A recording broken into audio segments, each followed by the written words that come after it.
pessoal, bem-vindo ao canal 12ª Arte. Esse vídeo vai ser para mostrar sobre os equipamentos e acessórios que são necessários para fazer a pintura com luz.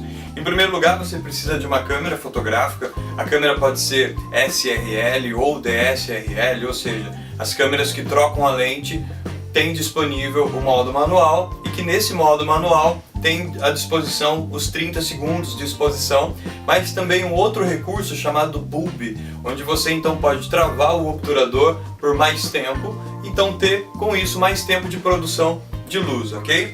Esse recurso manual ele é encontrado com um Mzinho aqui em cima do botão, tá? O que faz esse modo bulb travar o obturador por mais tempo é o controle bulb, controle a cabo ou um controle remoto. Existem diversos cabos. Se você for procurar o cabo aí, então procura para um modelo e para a marca da sua câmera.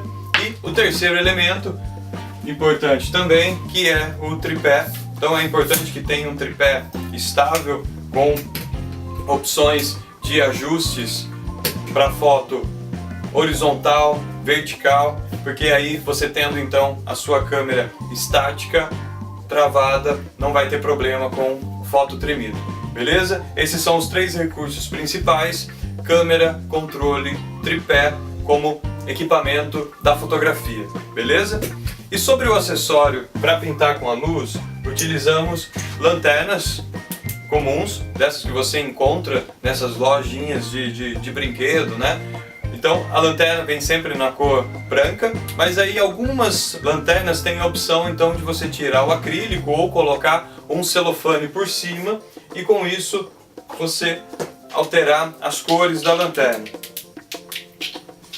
Aqui você tem então três cores, você pode criar a cor que você quiser, misturar as cores primárias e secundárias e criar outras cores também, e dessa maneira você então tem à sua disposição como criar desenhos coloridos, ok? Esse é o kit básico. Dessa forma então você já pode então começar a pintar com luz. Tendo esses três equipamentos, você já pode então partir para a primeira aula. Beleza?